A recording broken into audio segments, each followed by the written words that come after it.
Senhoras e senhores, boa tarde. Mais uma vez, o nosso agradecimento pelo convite honroso de nós estarmos aqui. Honroso mesmo. Eu, diante de tudo que eu tenho presenciado nos oradores que me antecederam, já que estou em uma família, posso confessar o seguinte: não tenho muita certeza se estaria no mesmo nível daqueles que me antecederam. Tamanha é a qualidade das apresentações, o conhecimento profundo, científico daquilo que apresento, associado às informações espiritualistas que todos nós temos, às convicções que nós temos, e por isso estamos aqui. Eu sou um homem que não acredito em milagres, mas, porém, se eu conseguir falar sobre a conspiração universal pela vida em 40 minutos, serei obrigado a acreditar que eles existem. Muito bem. Permitam iniciar já com uma saudação à doutora Marlene Nobre, conhecida de todos, e a sua frase já é fundamental para o que nós temos a apresentar nesse momento. Uma conspiração universal pela vida, universal, ou talvez multiversal, porque a própria ciência já está informando a existência de múltiplos universos, infinitos, que se interpenetram um pelos outros. Realmente é preciso uma fé cega para se acreditar que o acaso transforma átomos em homens. O acaso, pelo menos para mim, não existe. Não é por acaso que nós estamos aqui, não é por acaso que esses oradores aqui estão.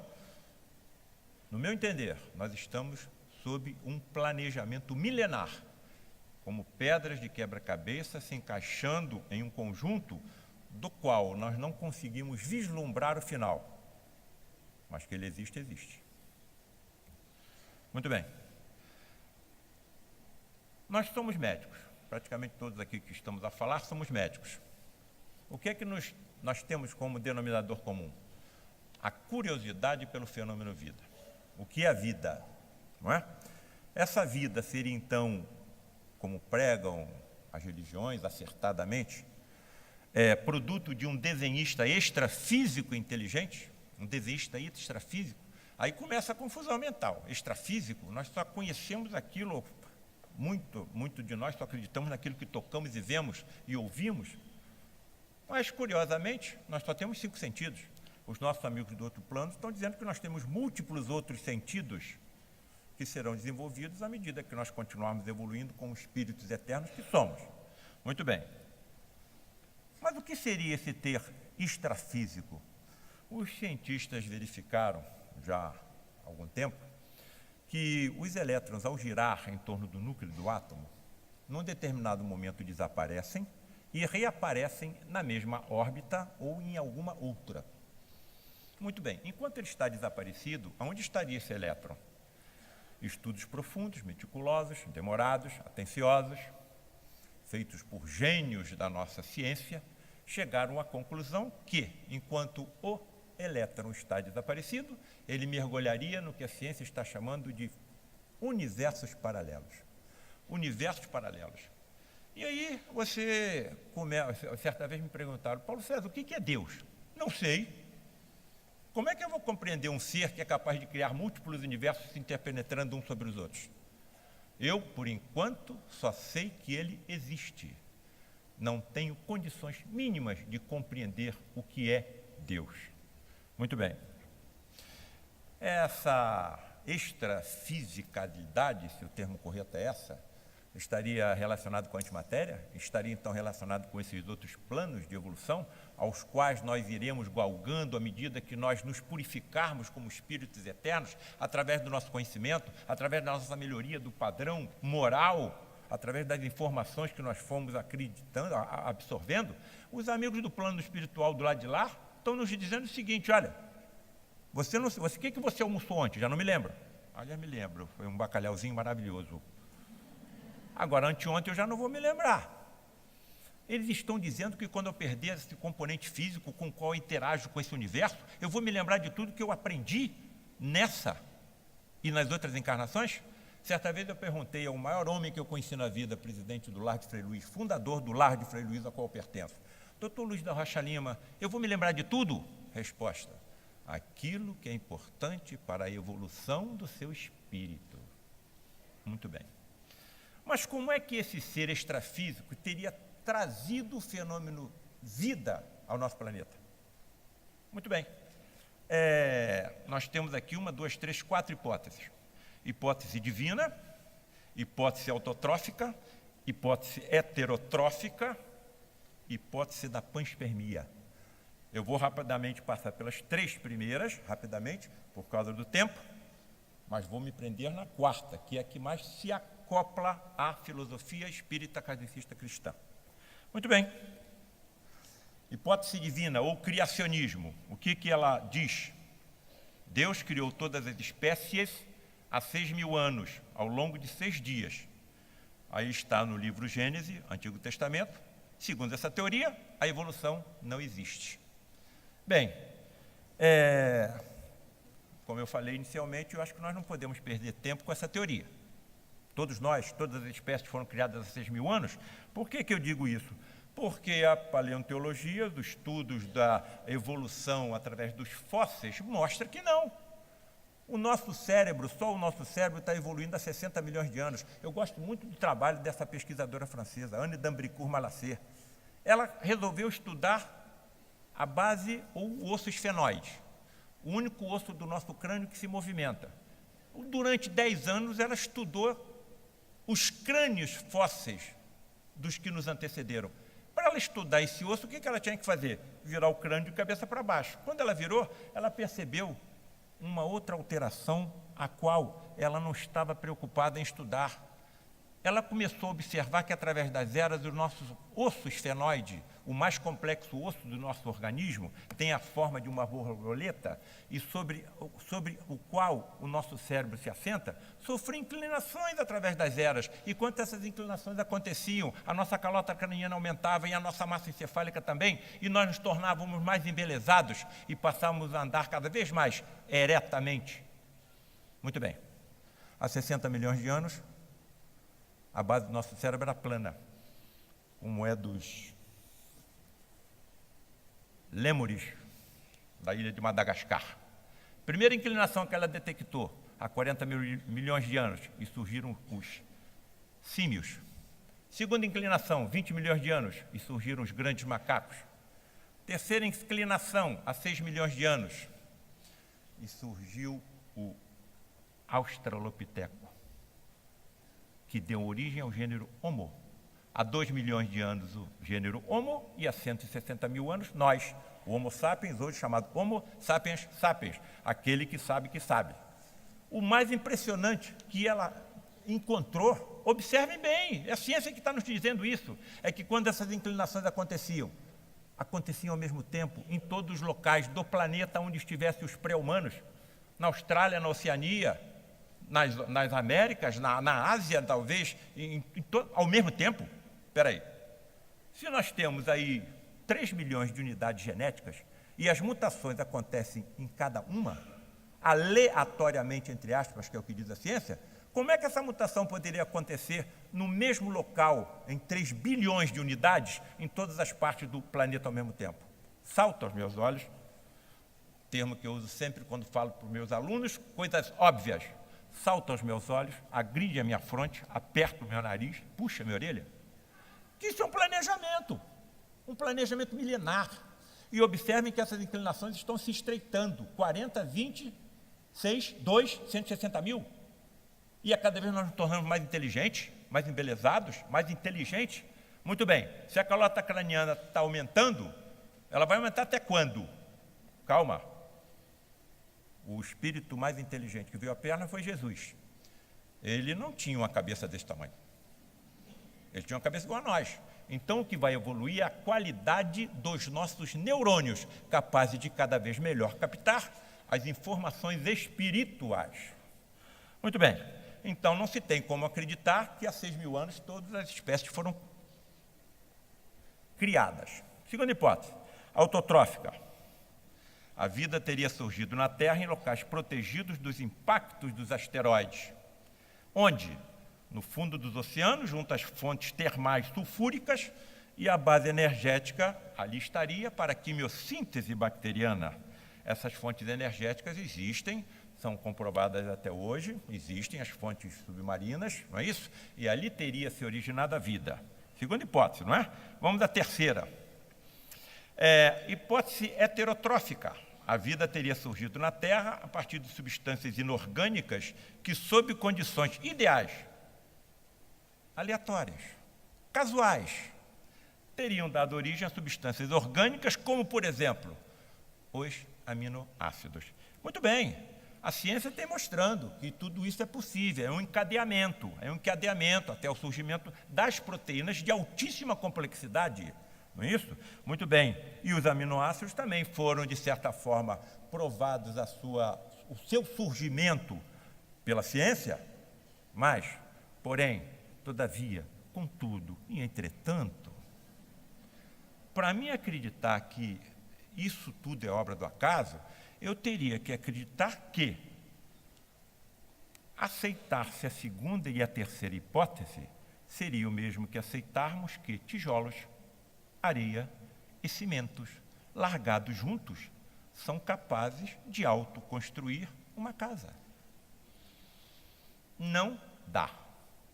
Então eu vou deixar cimento, areia, tijolo, pá, balde e vou-me embora. Quando eu volto, eu vou encontrar uma casa construída? Então, não dá como a gente acreditar mais nisso. Bom, sem um princípio e um planejamento inteligente, o fenômeno vida se torna um evento impossível, independente da sua origem. Então, qual é, dentro dessas probabilidades citadas pela ciência, probabilidades, qual é a que mais se encaixaria na nossa compreensão evolutiva no estágio espiritual que nós nos encontramos? Bem, antes de eu ingressar na mais provável, eu cito a teoria do desígnio inteligente. Os desafiantes do desígnio inteligente do universo questionam por que este desenhista não desenhou tudo de uma só vez. E assim, se tivesse feito, não necessitaríamos de uma evolução nem da extinção das espécies.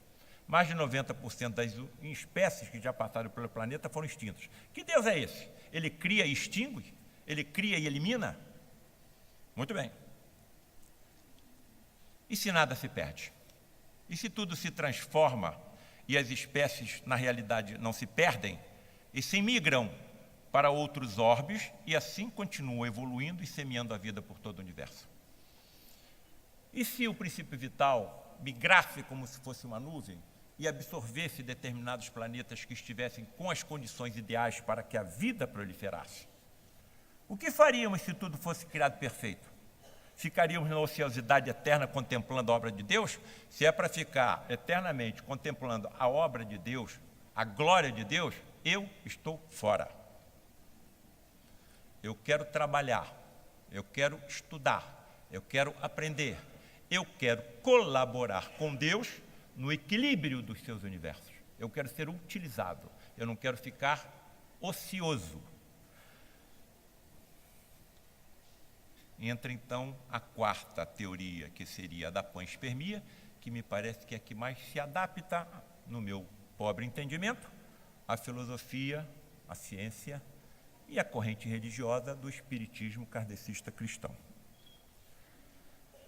Hipótese da panspermia. O ADN seria uma molécula universal. Mas como essa molécula universal da vida teria chegado à Terra? Casualmente no bojo de cometas ou em cápsulas espaciais? Caso a semente da vida tenha sido inteligentemente trazida à Terra, quem executou tal missão?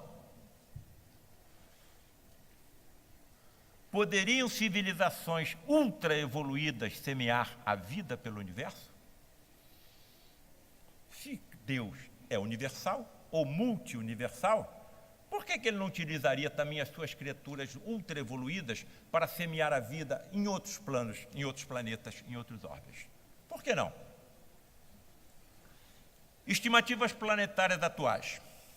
Universo conhecido, aproximadamente 100 bilhões de galáxias. Estrelas só na nossa, 250 a 400 bilhões. Planetas na Via Láctea, 100 bilhões. Planetas semelhantes à Terra só na Via Láctea, 17 bilhões. 900, muito semelhantes às condições de vida possível, assim como aconteceu com o planeta Terra. Então, a probabilidade da vida em todo o universo é muito alta, muito alta.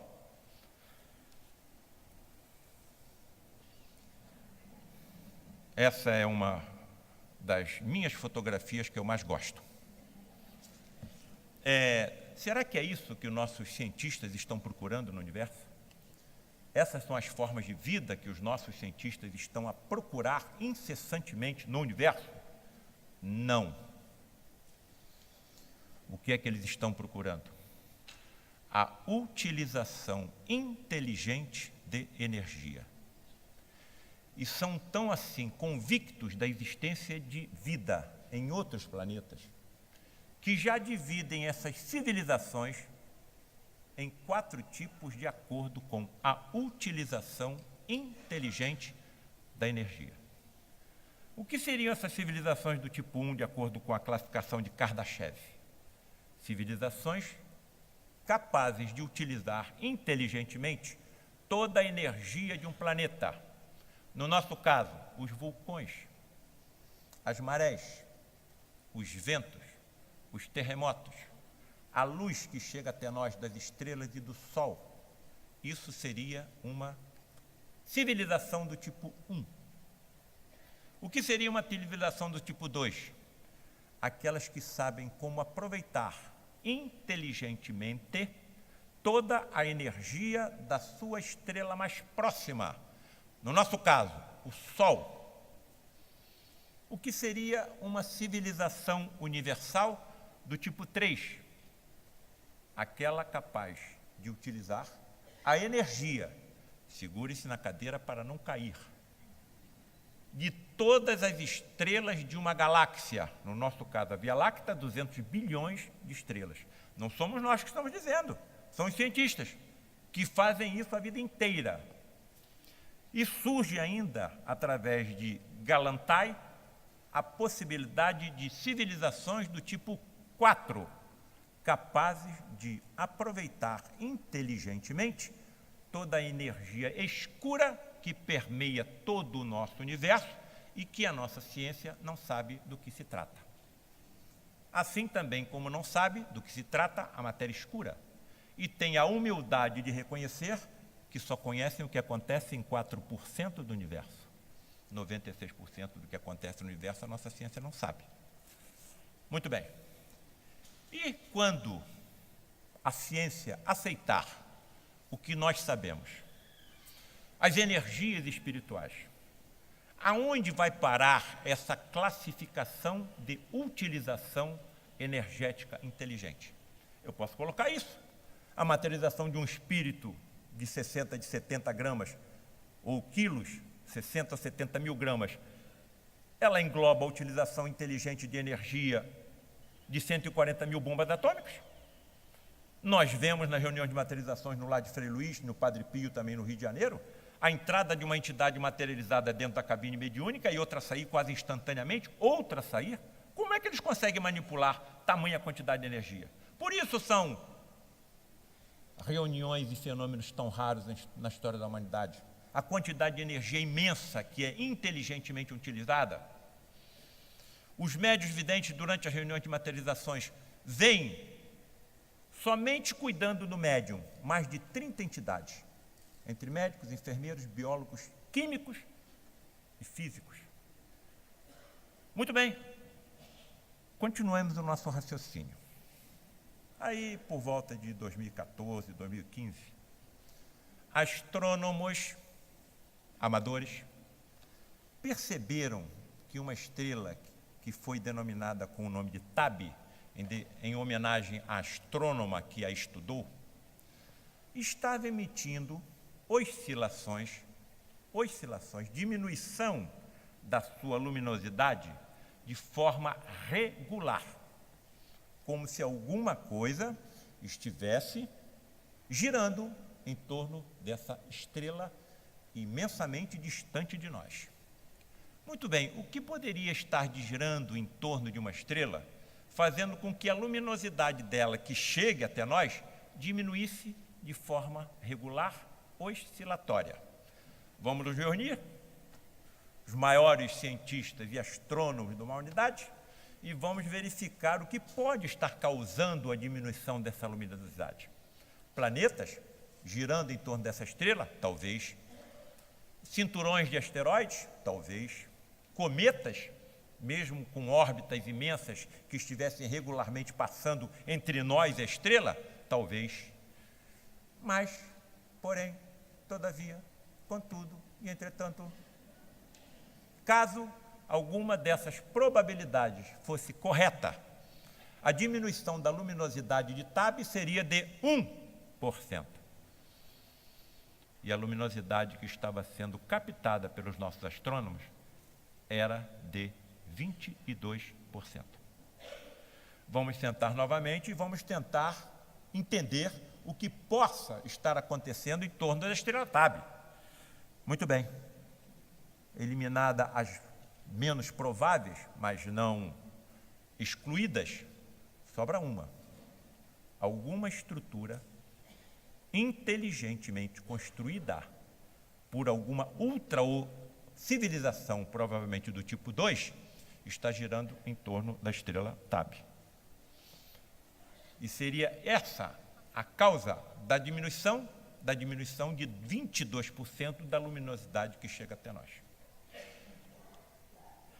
Amigos, eu acho que se nós estamos aqui a essa hora, em um domingo, é porque nós sabemos que algo de grande importância aqui está acontecendo. Sendo isso tudo verdade, nós estaríamos diante de uma civilização do tipo 2, capaz de utilizar inteligentemente toda a energia da sua estrela mais próxima. Caso essa estrutura exista, ela tem uma circunferência maior do que a do planeta Júpiter. Devemos, então, nos indagar. Uma civilização que tenha alcançado tamanha evolução não vai saber da existência do espírito? Não vai saber da existência dos universos paralelos? Não vai saber da existência de mundos muito menos evoluídos do que eles e que abrigam humanidades ainda numa fase de provas e expiações? Não saberiam eles como, caso nós conseguíssemos proporcionar as condições ideais, nos ajudar?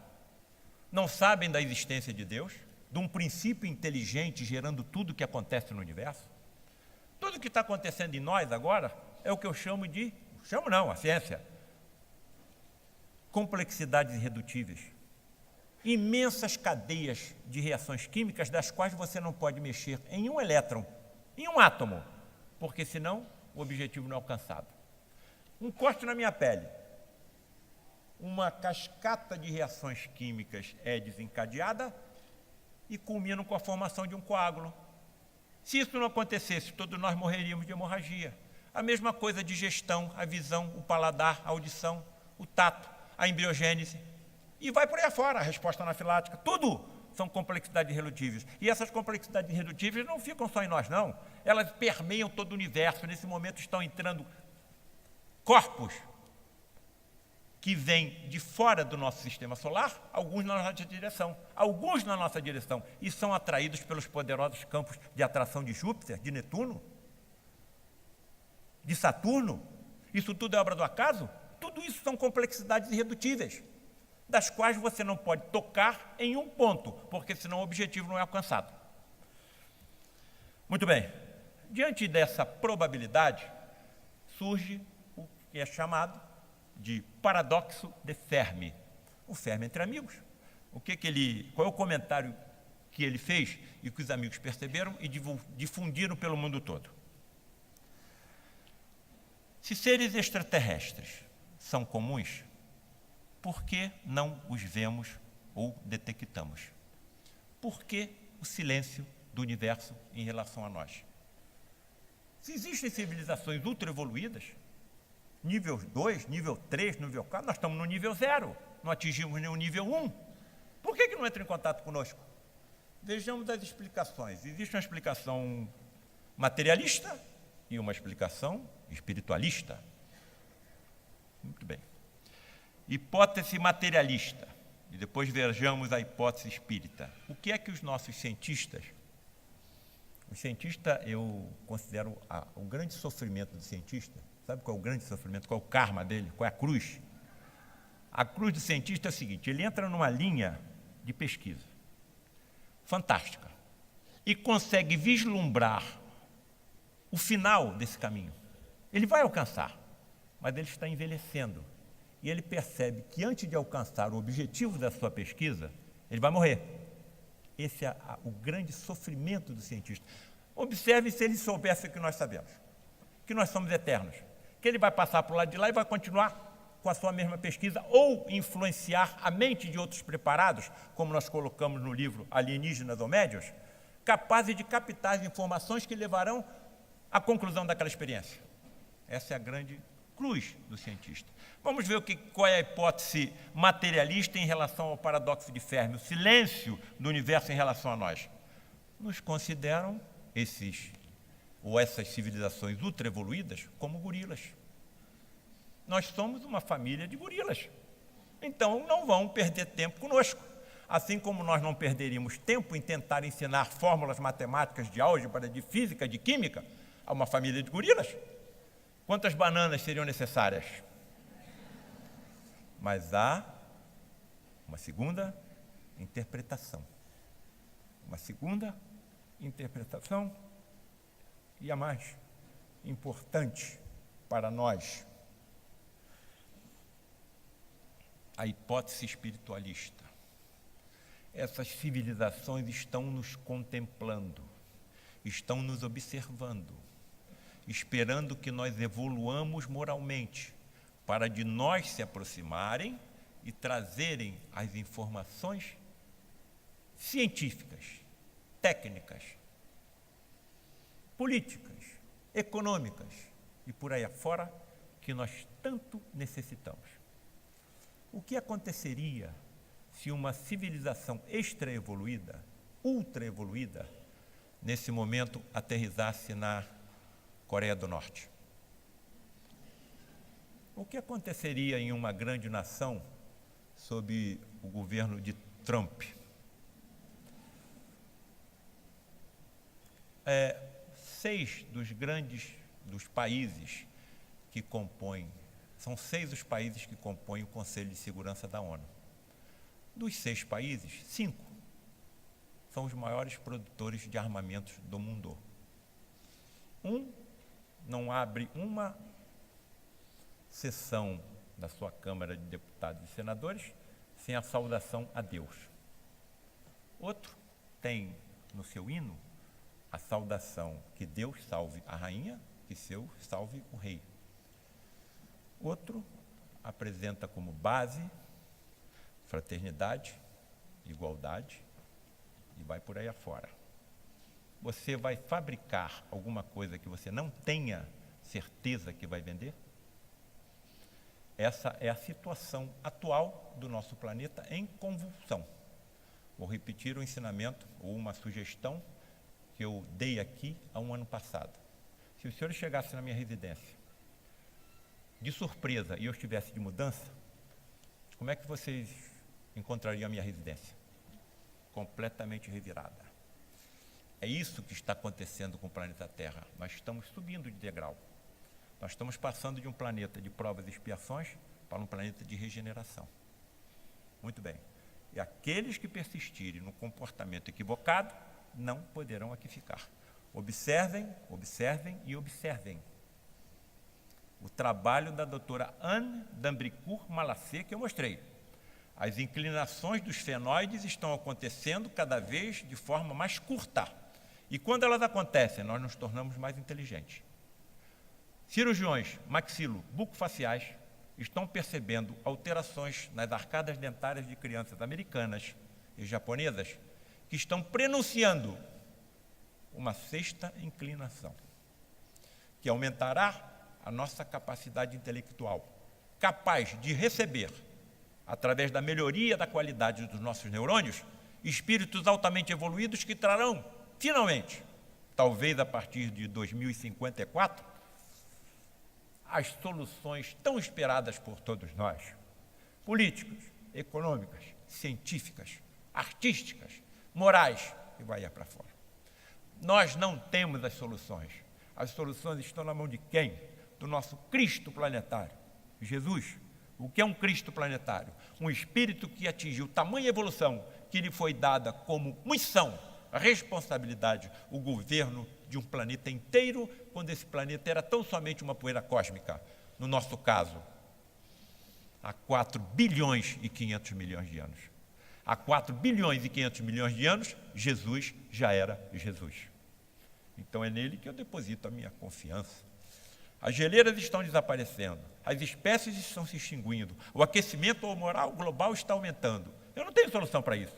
Então é na mão desse Cristo planetário que eu deposito a minha confiança. Muito bem. Ensinamento de Kardec, então. Há muitas moradas na casa do meu pai. Moradas físicas e moradas espirituais. O Evangelho não é um ritual, nenhuma crença para quem vive numa cidade, e sim é o código moral das galáxias. Então, Kardec ampliou as fronteiras além do mundo e nos apresentou uma religião cósmica. O que eu mostrei, caso seja verdade, nas civilizações do tipo 2, é o que nos aguarda.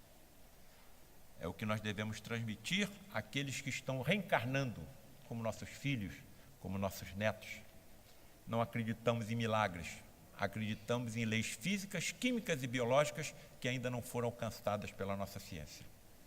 Quando eu chego em um hospital para realizar alguma cirurgia, eu não toco em nenhuma torneira para lavar minhas mãos e meus braços.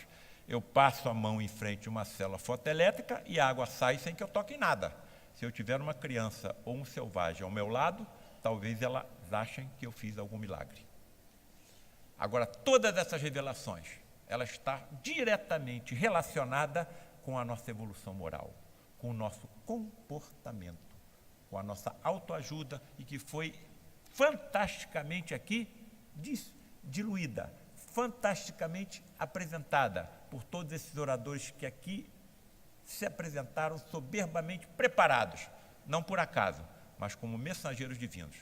O acaso não existe, não é por acaso que eles estão aqui, nem todos estão aqui. Sem falar nas paredes desse anfiteatro, desse auditório, que não existem para os médiuns videntes. Milhares de espíritos aqui estão, também aprendendo conosco.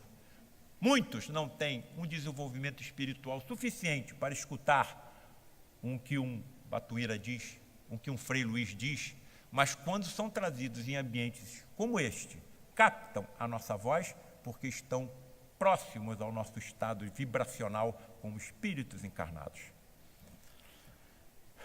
Amigos, eu me sinto imensamente honrado em ter sido mais uma vez convidado para aqui estar. Que eu possa estar à altura de todos aqueles que me antecederam e que ainda falarão nessa tribuna. Que Deus abençoe a todos que aqui estão, as suas famílias. Somos espíritos eternos e somos uma família. Está na nossa mão, nas nossas mãos, a mudança de comportamento da humanidade. Graças a Deus.